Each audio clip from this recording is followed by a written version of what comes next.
nació detrás de barrotes y se convirtió en el verdugo del poder alemán. El rugido metálico de los motores alemanes resonaba sobre Moscú como un presagio de la catástrofe.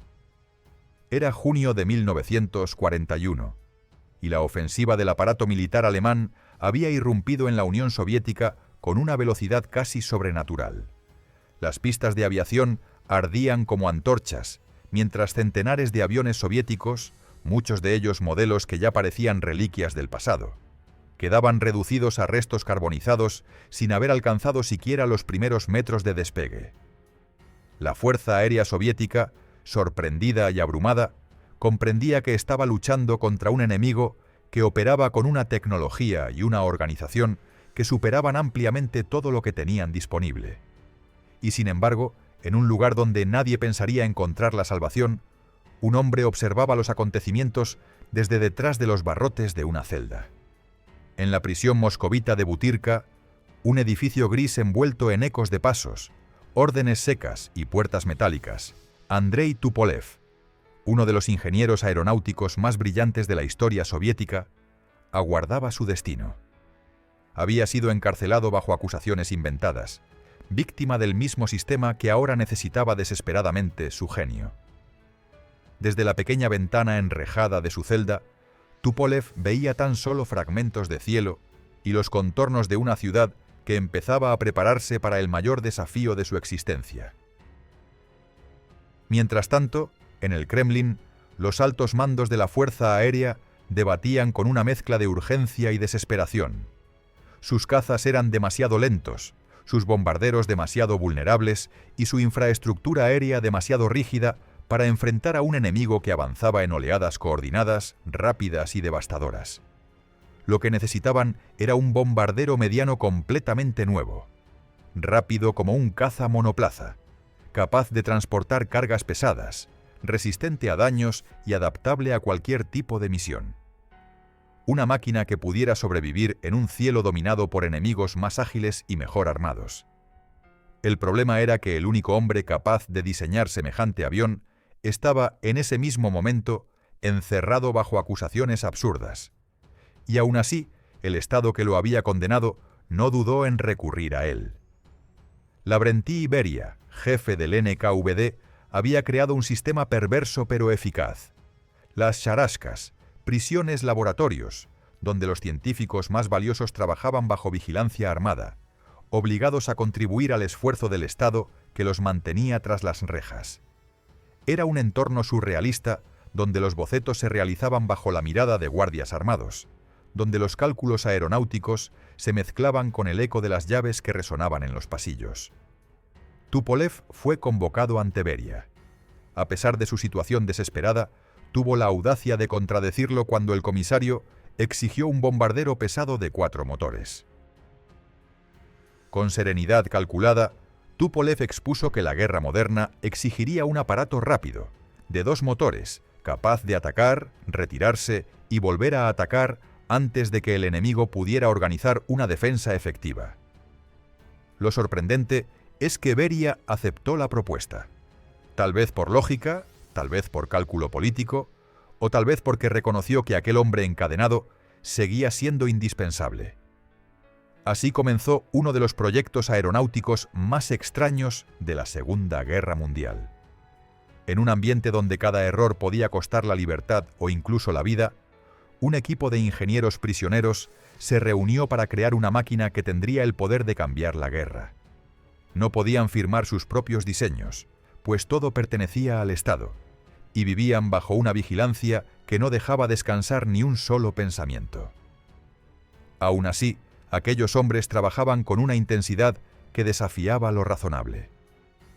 Mientras los tanques enemigos avanzaban hacia el corazón de Rusia, y mientras la ciudad esperaba un posible sitio, Tupolev y su equipo trazaban alas, reforzaban fuselajes, calculaban resistencias y concebían soluciones técnicas que jamás antes se habían implementado. En medio de aquel ambiente opresivo, una forma tomó vida: el proyecto ANT-58, un bombardero bimotor que combinaba la robustez soviética con una ingeniería tan avanzada que parecía imposible que hubiera surgido en una celda.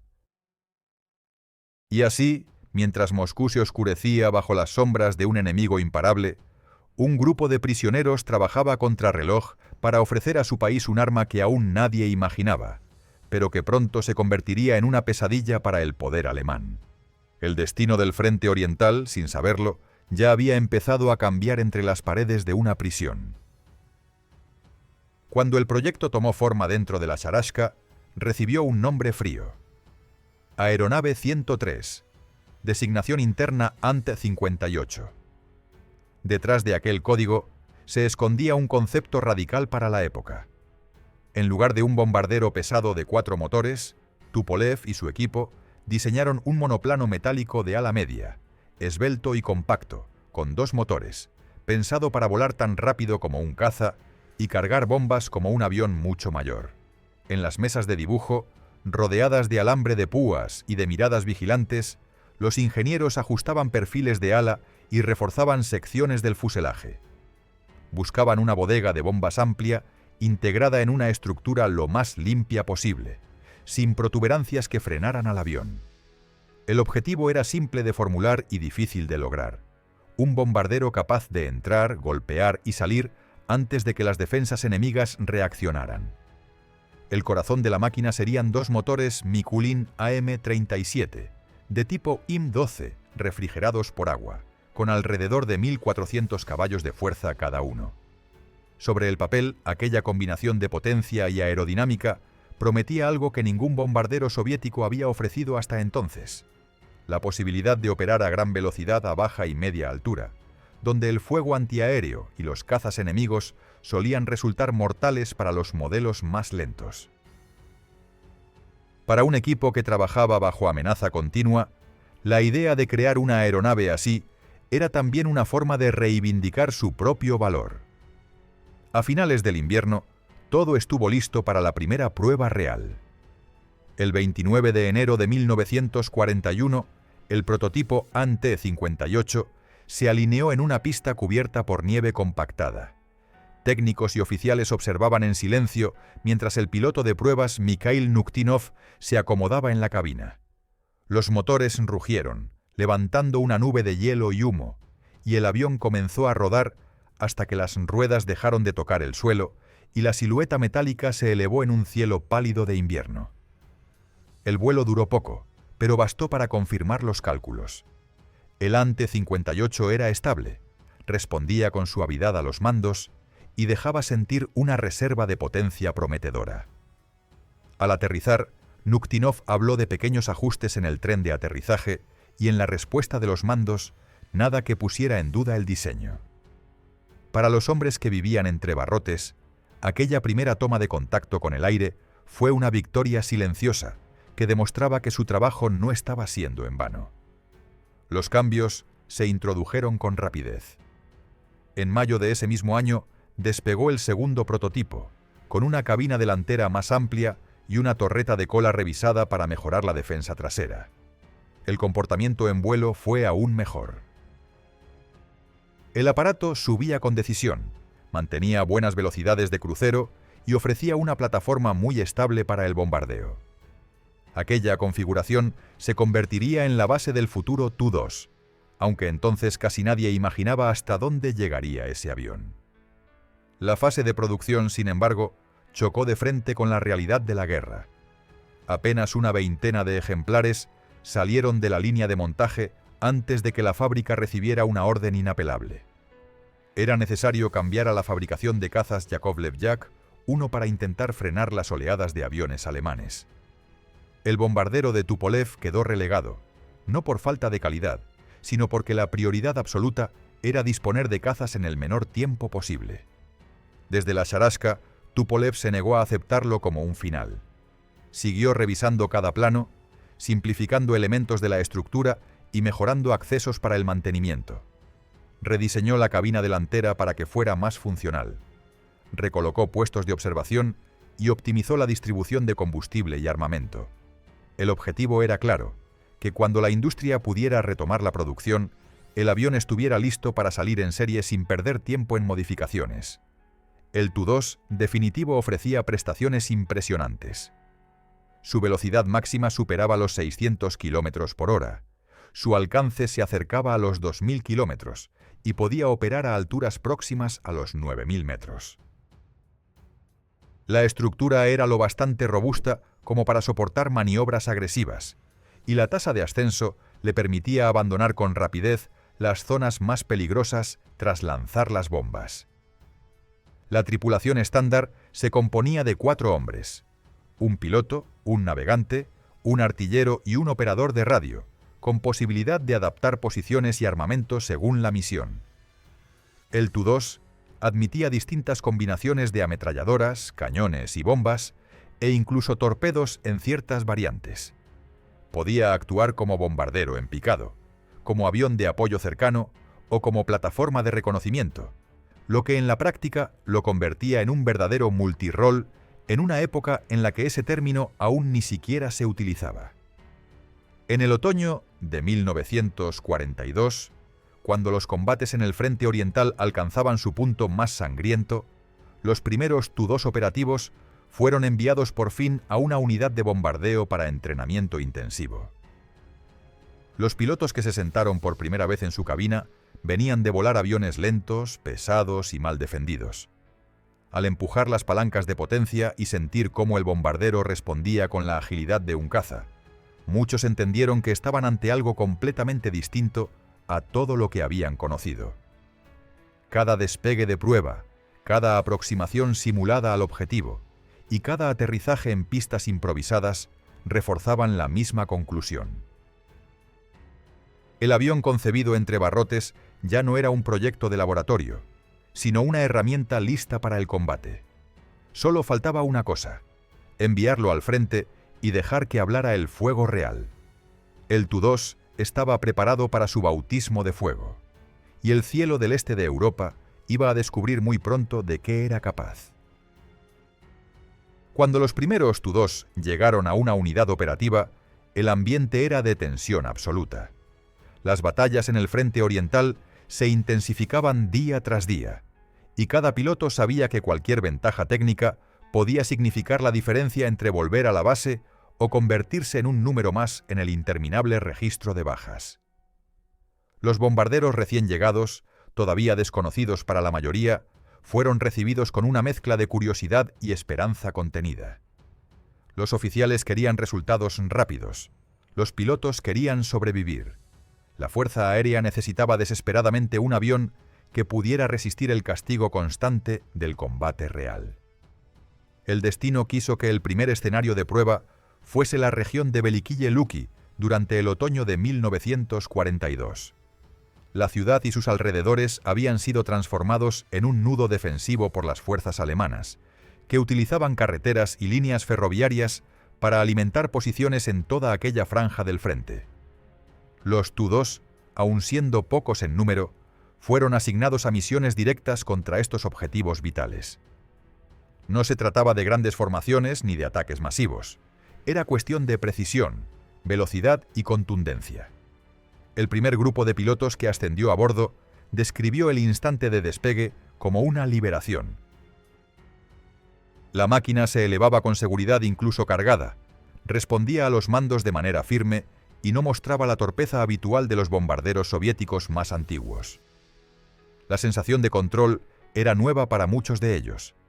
Lo comprobaron en la primera misión real: una incursión a baja altura contra depósitos enemigos situados en las afueras de la ciudad.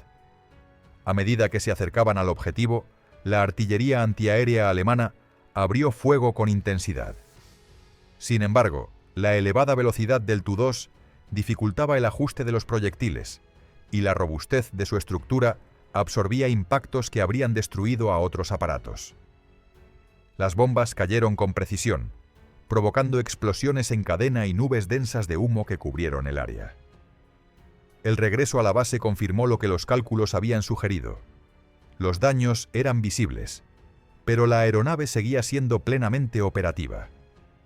Durante los meses siguientes, aquellos pocos Tu-2 efectuaron más de 40 salidas de combate, golpeando líneas de suministro, posiciones fortificadas y centros logísticos. Lo más impactante no era la cantidad de misiones, sino el hecho de que las máquinas regresaban una y otra vez, a pesar de las perforaciones en el fuselaje o los daños en las superficies de control. Los mecánicos trabajaban sin descanso, sorprendidos por la capacidad de resistencia de un avión que desde el punto de vista estructural parecía disponer de reservas ocultas. La información sobre estas misiones comenzó a circular rápidamente hacia los mandos superiores. Los informes hablaban de una combinación poco habitual: velocidad de caza, carga útil significativa y un comportamiento sorprendentemente estable en condiciones de combate severo. La consecuencia fue inevitable. El Tu-2 fue considerado ideal para operaciones que exigían ataques rápidos, repetidos y precisos. La maquinaria administrativa soviética, aún dentro del caos que imponía la guerra, empezó a mover los hilos para intensificar su producción en cuanto fuese posible. El invierno llegó, y con él uno de los periodos más exigentes del conflicto. Mientras la nieve cubría caminos, ríos y zonas boscosas, los Tu-2 demostraron ser aptos para operar incluso cuando las temperaturas descendían a niveles que paralizaban motores y sistemas hidráulicos de numerosos aviones. Ese comportamiento fiable llevó a los comandantes soviéticos a incluirlos en operaciones más amplias, y entonces llegó el momento que marcaría para siempre la reputación del bombardero. A finales de noviembre comenzó una de las operaciones estratégicas más decisivas de la guerra, la maniobra soviética alrededor de la gran concentración de fuerzas alemanas cerca de Stalingrado, conocida como Operación Urano. En aquel gigantesco movimiento participaron más de 500.000 de soldados, cientos de tanques y una enorme cantidad de aviones que actuaban como martillo aéreo contra las posiciones enemigas. Entre ellos, por primera vez en número apreciable, los Tu-2.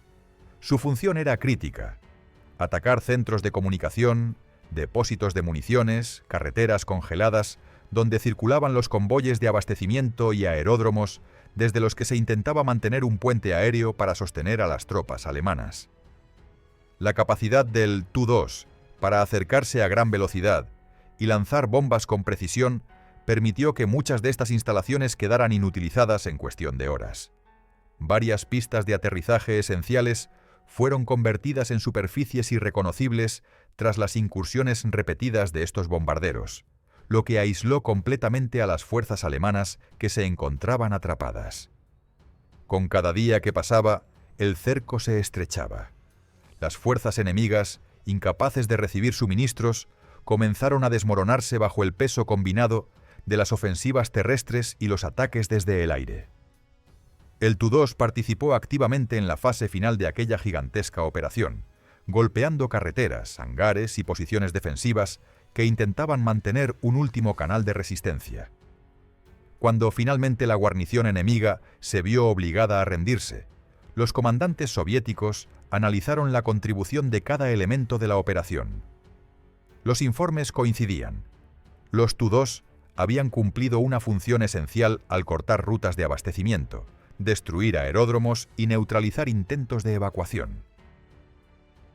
Aquella actuación transformó la percepción del nuevo bombardero.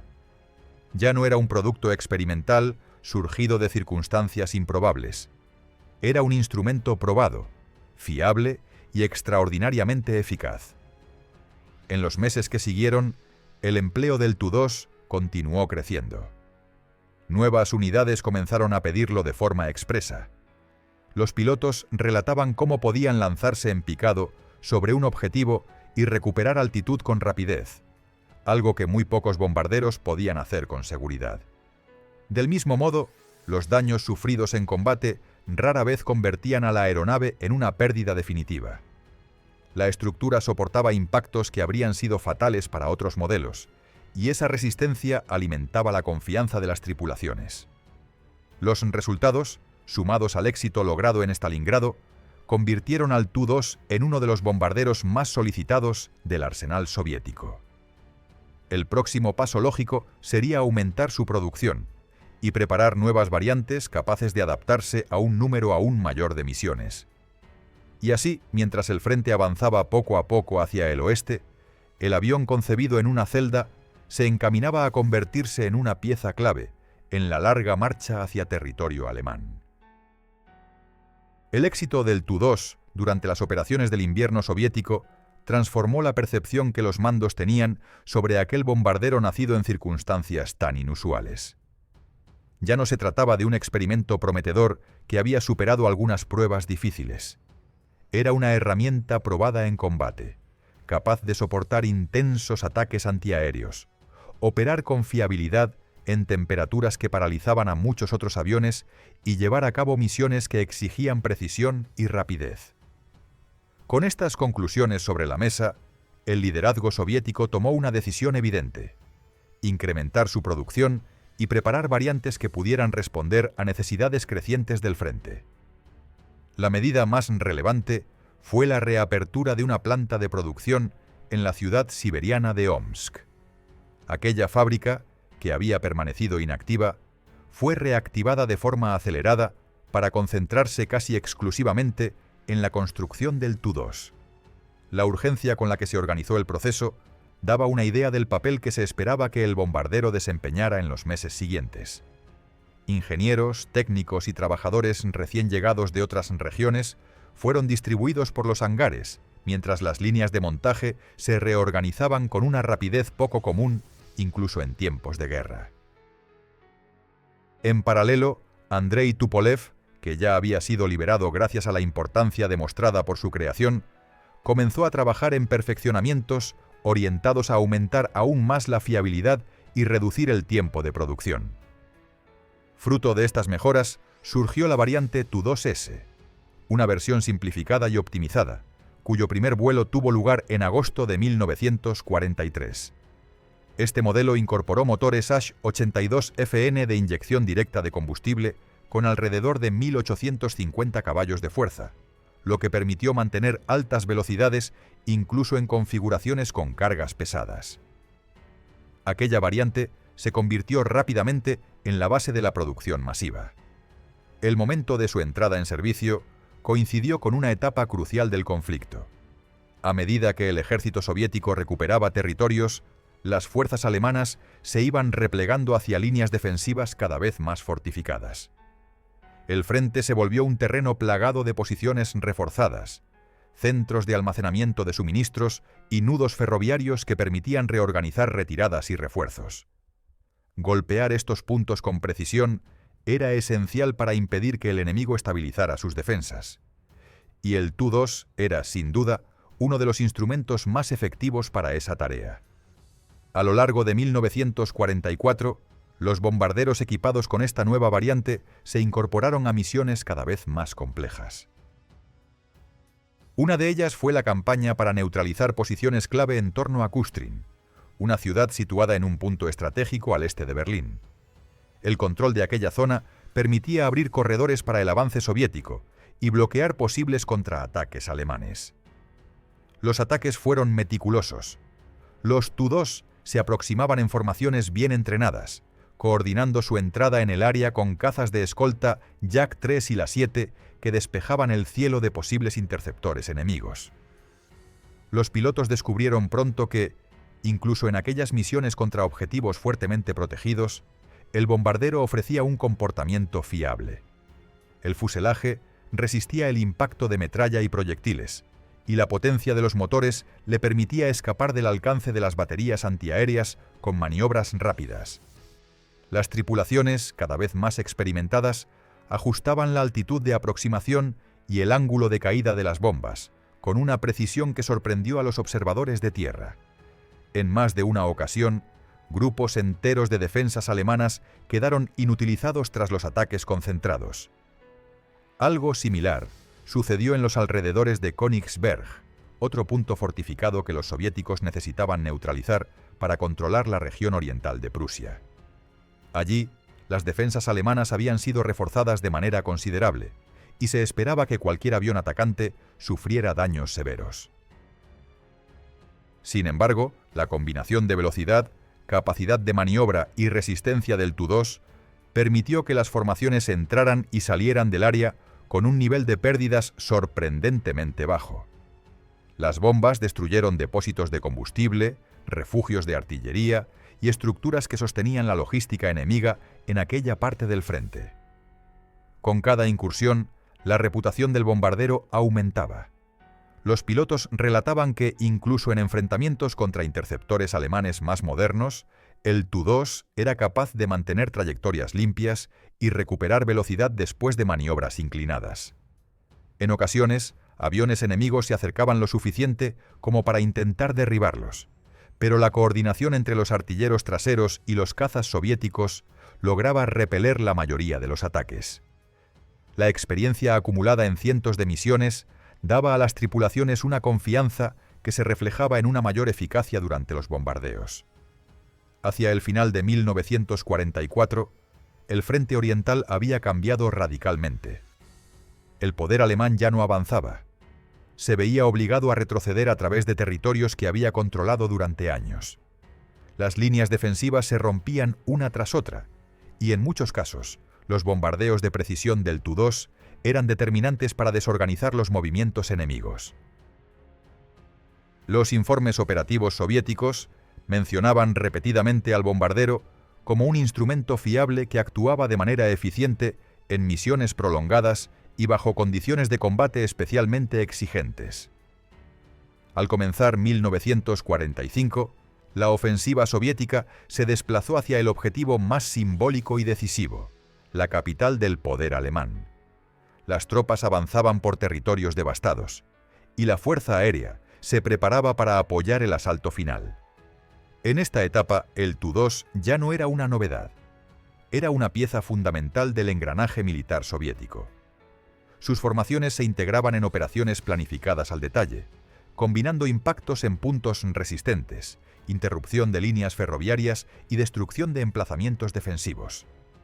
Todo ello allanaba el camino para el avance terrestre, que finalmente culminaría en la entrada en Berlín. El bombardero concebido en una prisión, perfeccionado en fábricas movilizadas y probado en los cielos del este europeo, estaba a punto de desempeñar su papel en la última fase de la guerra.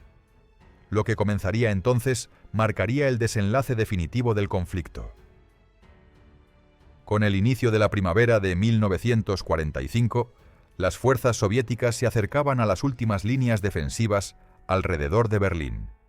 Los bombarderos Tu-2, ya integrados en formaciones experimentadas, recibieron órdenes de atacar puntos críticos que sostenían la resistencia alemana: centros de comunicación, depósitos de combustible y cruces ferroviarios que facilitaban la reorganización enemiga.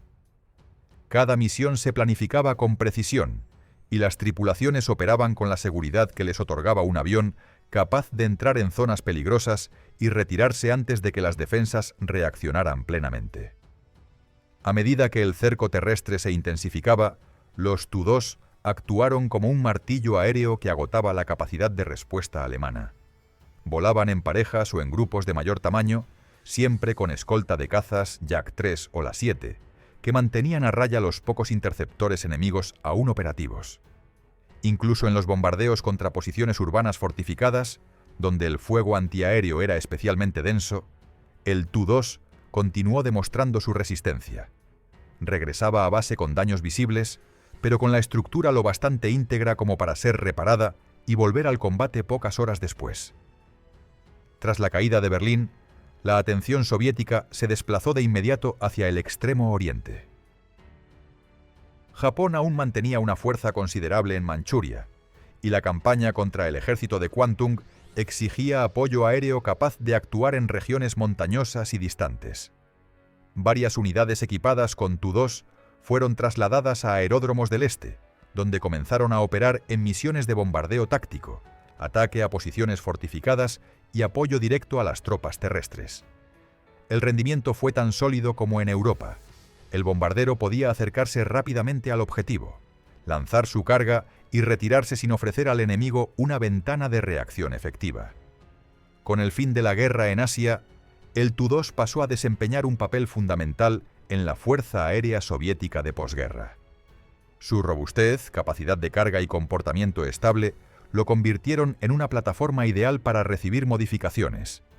Se reforzó la estructura, se revisaron equipos de navegación y se empleó el fuselaje en pruebas con distintos motores, incluidos los primeros reactores fabricados en la Unión Soviética.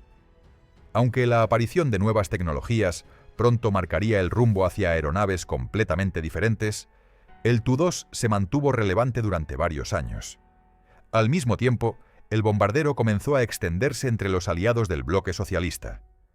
Corea del Norte, Polonia, Hungría, Rumania y Checoslovaquia recibieron lotes de estos aviones para tareas de bombardeo táctico, entrenamiento avanzado y misiones de reconocimiento. Su versatilidad permitió que se adaptara sin grandes dificultades a diferentes doctrinas de uso, y su sencillez relativa facilitó su mantenimiento en países con infraestructuras menos desarrolladas que la soviética. La presencia del Tu-2 llegó incluso al Ejército de Liberación Popular de China, donde desempeñó un papel activo durante la Guerra Civil. Sus misiones incluyeron ataques a concentraciones enemigas, apoyo directo a fuerzas terrestres y transporte de personal en zonas donde la aviación era escasa. El hecho de que algunos de estos aparatos siguieran en servicio hasta finales de los años 70 y aún más allá en funciones secundarias, es una prueba de su longevidad. Mucho tiempo después del fin de la Segunda Guerra Mundial, el Tu-2 continuaba apareciendo en informes operativos y registros de unidades aéreas. Fue uno de los pocos bombarderos de su época que permaneció en servicio lo suficiente como para recibir un nombre en clave de la OTAN, BAT. Este reconocimiento simbolizaba no solo su resistencia, sino también su curiosa doble vida. Un avión que había nacido bajo vigilancia armada y que terminó participando en conflictos a miles de kilómetros del lugar donde fue concebido. Su retirada gradual marcó el fin de un ciclo que comenzó en los pasillos silenciosos de una prisión y culminó en los cielos de dos continentes. El Tu-2 había superado expectativas, sobrevivido a la guerra más destructiva de la historia y servido a numerosas naciones durante décadas. Su último vuelo no cerró únicamente la trayectoria de un bombardero eficaz. Puso fin a una historia improbable, en la que una máquina diseñada en condiciones extremas logró convertirse en un pilar de la aviación militar del siglo XX.